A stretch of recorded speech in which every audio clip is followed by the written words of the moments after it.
Hello friends, welcome my YouTube channel education is a mission. आए दोस्तों, स्वागत है आपका हमारे यूट्यूब चैनल पर।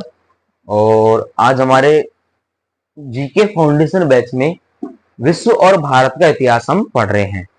विश्व और भारत का प्राचीन इतिहास आज हमारी क्लास नंबर 6 है। पिछले 5 क्लासों के बारे में हम यहाँ पर पढ़ चुके थे। इसके बारे में बहुत कुछ, पृथ्वी का निर्माण कैसे हुआ, पृथ्वी कहां से आई, कैसे पृथ्वी पर जीवन का यापन हुआ, कैसे विश्व का निर्माण हुआ, कैसे भागों में बटा और कैसे हमारे भारत का पहचान हुई, उन सब चीजों के बारे में हम जानकारी ले चुके थे।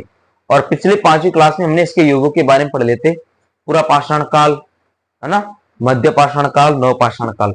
अब नव पाषाण काल के बारे में यहाँ पर हम चर्चा कर रहे थे। तो इस क्लास में दोस्तों हमारी चर्चा चल रही थी नव पाषाण काल के ऊपर। किसके ऊपर? नव पाषाण काल के ऊपर। और नव पाषाण काल के ऊपर चर्चा चल रही है हमारी। और ये चलेगा हमारा क्षेत्र के आधार पर काल विभाजन। इस नवपाषाण काल में क्षेत्र के आधार पर काल विभाजन कैसे हुआ था, इसमें इस नवपाषाण काल में क्षेत्र के आधार पर काल विभाजन कैसे किया गया, उन सभी चीजों के बारे में यहां पर चर्चा करेंगे। देखिए, फर्टाइल क्रेसेंट। फर्टाइल क्रेसेंट क्या होता है? 9500 ईस्वी पूर्व के आसपास प्री पोट्री नियोलिथिक ए पीपीएनए चरण से संबंधित पहली पूरी तरह से विकसित नियोलिथिक संस्कृतियां फर्टाइल क्रेसेंट में दिखाई दी। लगभग 10,700 से 9400 ईस्वी पूर्व तक एलेप्पो के उत्तर में 25 किलोमीटर की दूरी पर टेल कैरामेल में एक बस्ती स्थापित हुई। कहां पर?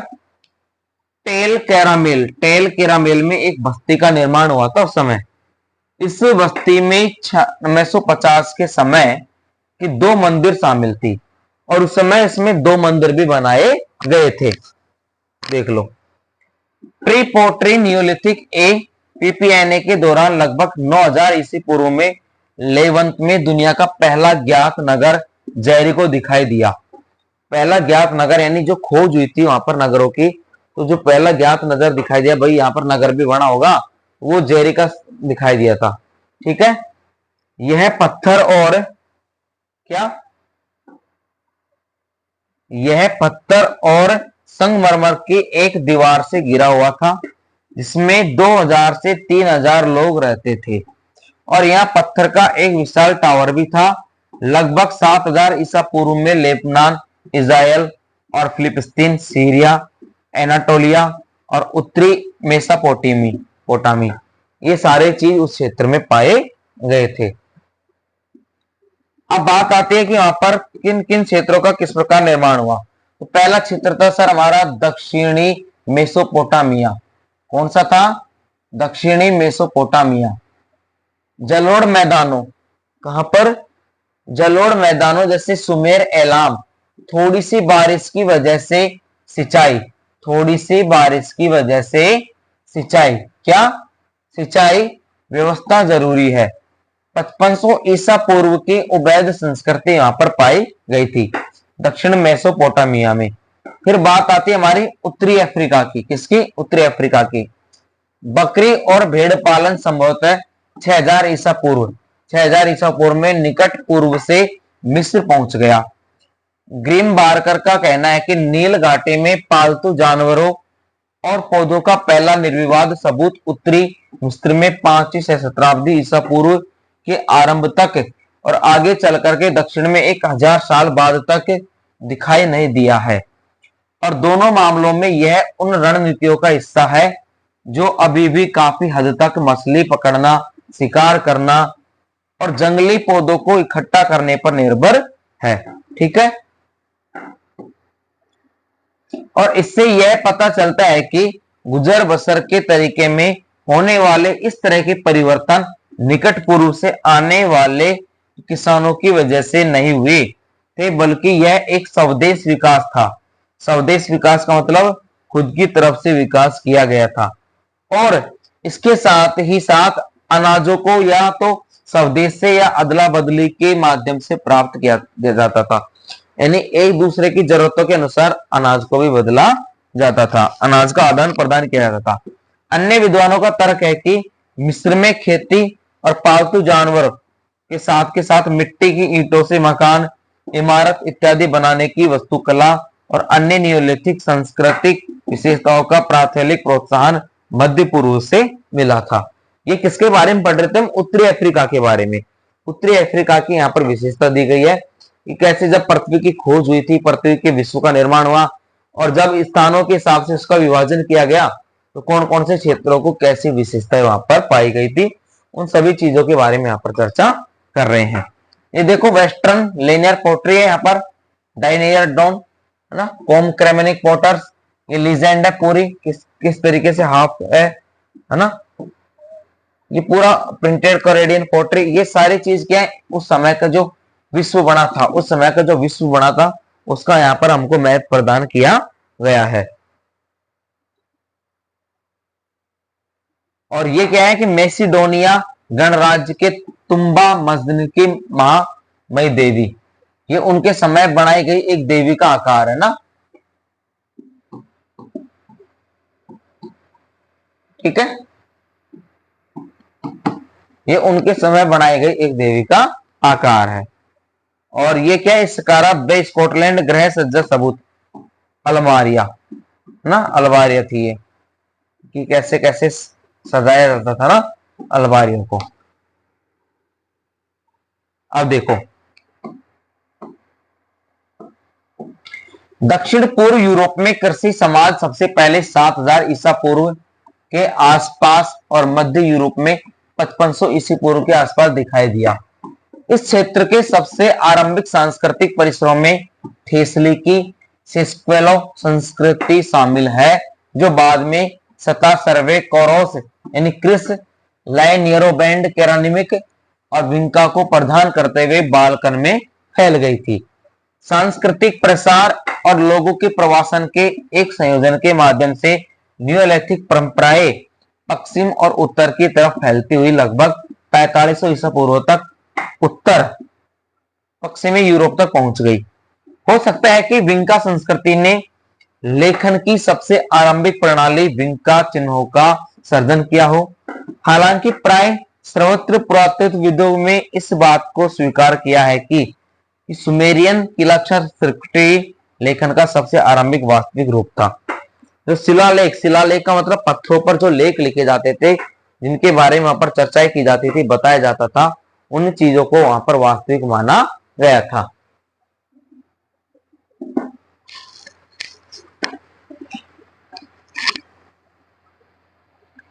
विंका चिन्हों ने काफी हद तक लेखन के एक वास्तविक विकसित रूप के बजाय पिक्टोग्राम और इडियोग्राम का प्रदर्शन किया।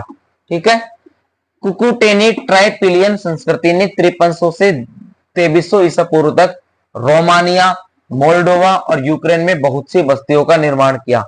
गोजो माल्टीज द्वीप समूह में और मनाजद्रा माल्टा के भूमध्य सागरीय द्वीप तर गगनतिजा के मेगालिथिक मंदिर परिसर अपने विशाल नियोलिथिक संरचनाओं के लिए उल्लेखनीय है, जिनमें से सबसे पुराना परिसर 3600 ईसा पूर्व के आसपास का है।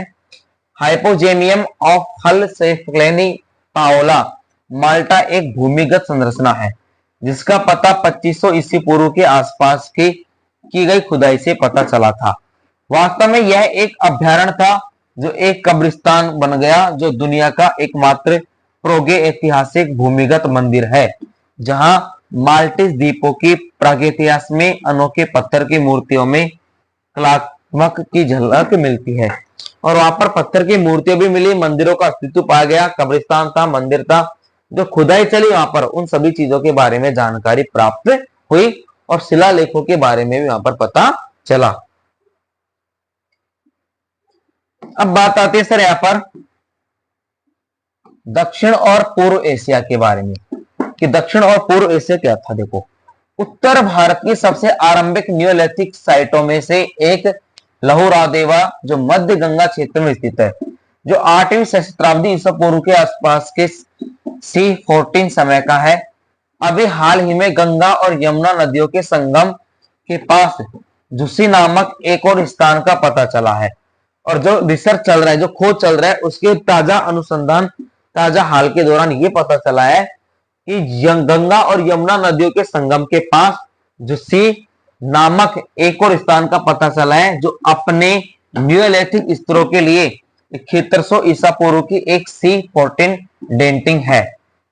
लहुरा देवा पर पुरातत्वविद राकेश तिवारी की एक नई 2009 में रिपोर्ट से C14 डेटिंग का पता चलता है, जो चावल से जुड़े 8000 ईसा पूर्व और 9000 ईसा पूर्व के बीच के समय का है, जो लहुरा देवा को संपूर्ण दक्षिण एशिया का सबसे आरंभिक न्यूलिथिक साइट बनाता है।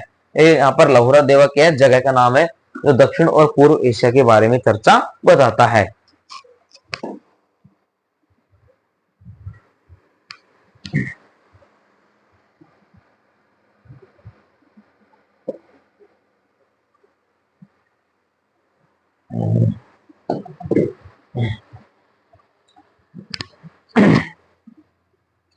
आगे देखते हैं, दक्षिण एशिया का एक और पुराना न्यूलिथिक साइट 7000 ईसा पूर्व का मेहरगढ़ है। यह पाकिस्तान के बलूचिस्तान के कांची के मैदान में स्थित है और यह दक्षिण एशिया में खेती, गेहूं और जौ और पशुपालन में मवेशी, भेड़, बकरियां की दृष्टि से सबसे आरंभिक साइटों में से एक है। कहां पर? पाकिस्तान पर। दक्षिण भारत में न्यूलिथिक का आरंभ 3000 ईसा पूर्व तक हुआ। दक्षिण भारत में, कहां पर? दक्षिण भारत में न्यूलिथिक का आरंभ 3000 ईसा पूर्व तक हुआ और यह लगभग 1400 ईसा पूर्व तक कायम रहा। जब मेगालिथिक संक्रमण काल का आरंभ हुआ, तब कर्नाटक क्षेत्र में 2500 ईसा पूर्व के बाद से शुरू होकर बाद में तमिलनाडु में फैलने वाले इस माउंटेन्स दक्षिण भारतीय न्यूलिथिक की एक विशेषता है। पूर्व एशिया में सबसे आरंभिक साइटों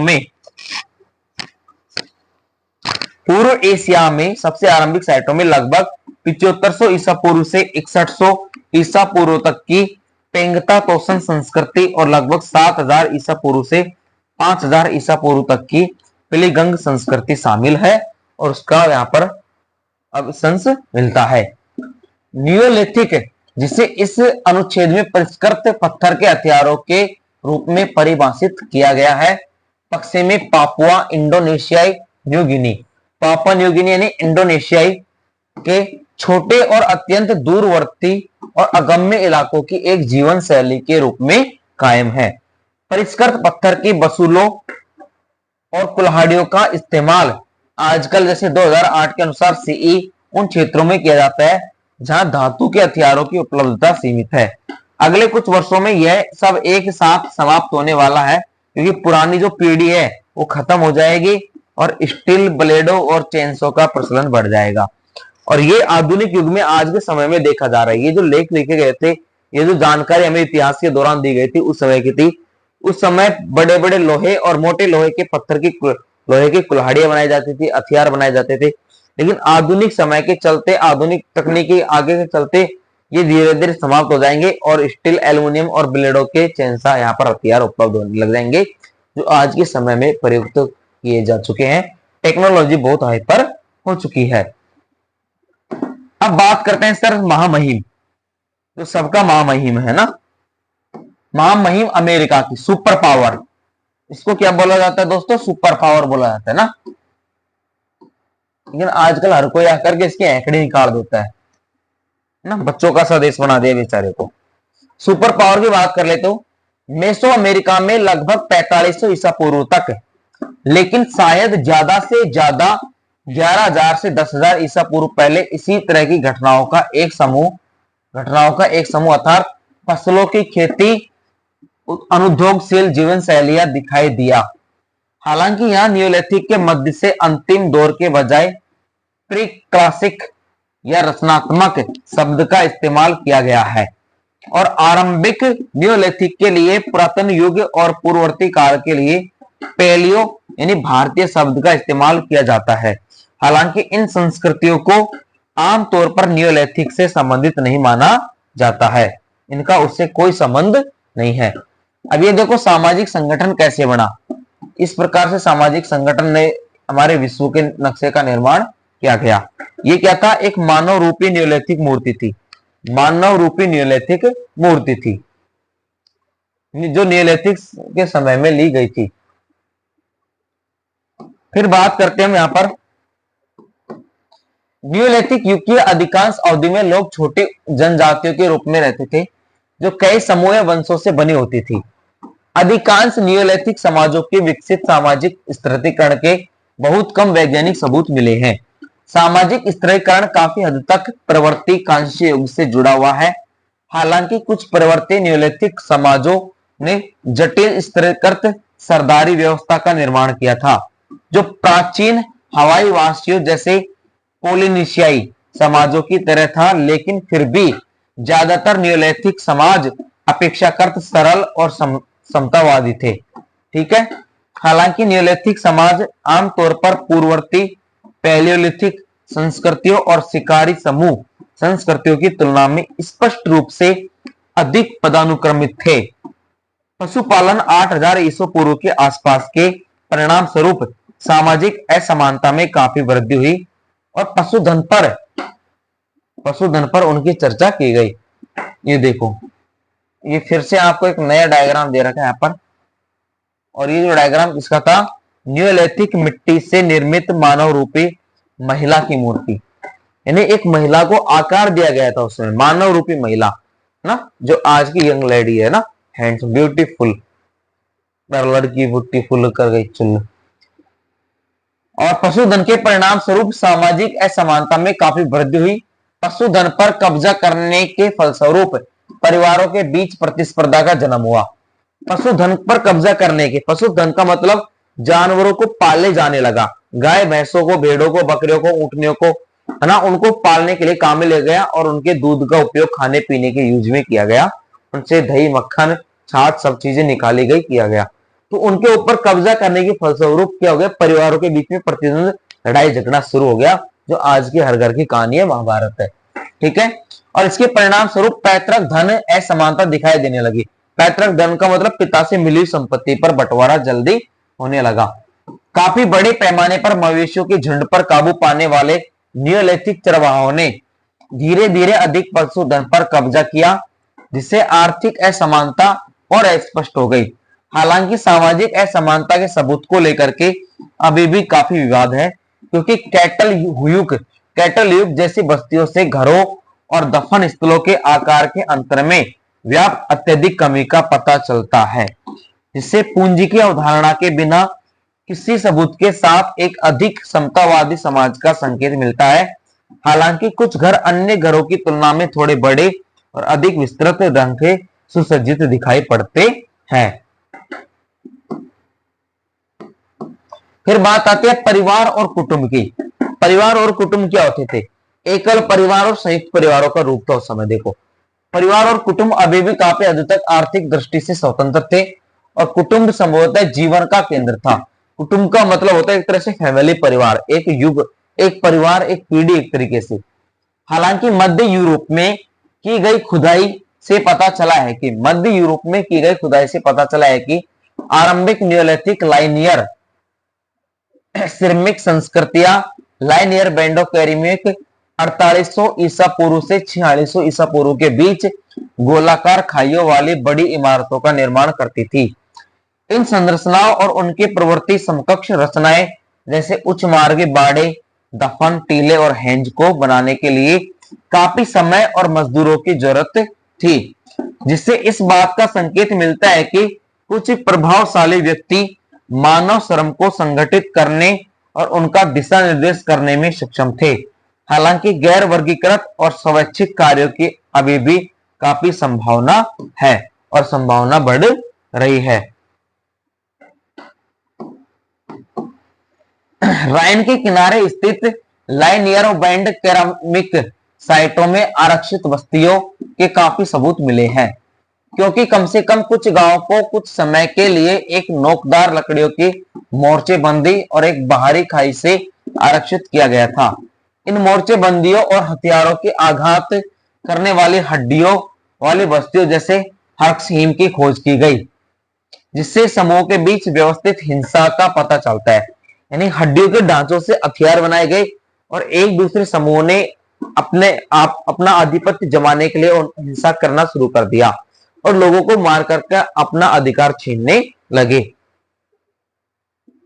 चाहे यह किसी नरसंहार या किसी सामरिक कृत्य का क्षेत्र हो, और पूर्ववर्ती पैलेलिथिक की तुलना में न्यूलिथिक युग के दौरान युद्ध आदि संभवतः बहुत आम थे। इसने एक शांतिपूर्ण अनारक्षित जीवन शैली जीने वाले लाइनियर पोट्री संस्कृति के आरंभिक दृष्टिकोण को त्याग दिया था।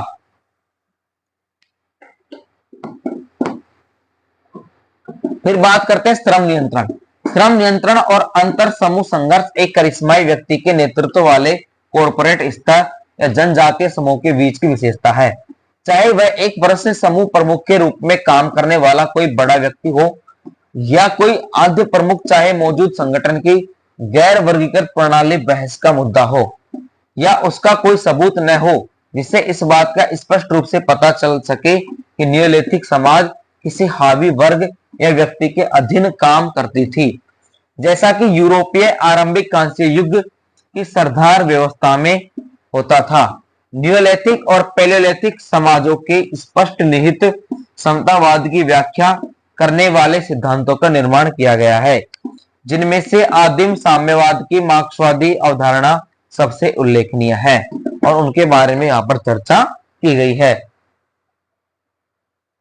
अब अगला टॉपिक आश्रम अगले वीडियो में पढ़ेंगे। यहाँ तक हमने जाना कि किस प्रकार से उन्होंने श्रम किया। श्रम का मतलब उन्होंने मेहनत की, काम करने के लिए जो खाने पीने की व्यवस्था जुटाई, रहने के लिए घर जुटाए, हथियार बनाए, एक दूसरे पर हमला करने के लिए, लड़ने के लिए और अपना आधिपत्य जमाने के लिए। तो ये जो विश्व का इतिहास है चलता आ रहा है पूरा पाषाण काल से मध्य पाषाण काल, और अब हम चर्चा कर रहे थे इसमें किसकी, नवपाषाण काल की। नवपाषाण काल में हमने क्षेत्रों के अनुसार, फसल के अनुसार और यहाँ पर श्रम नियंत्रण के अनुसार इनकी जानकारी प्राप्त कर लिए। धन्यवाद दोस्तों। वीडियो अच्छे लगे तो अपने दोस्तों में शेयर करना, चैनल को सब्सक्राइब करना। Thanks for watching.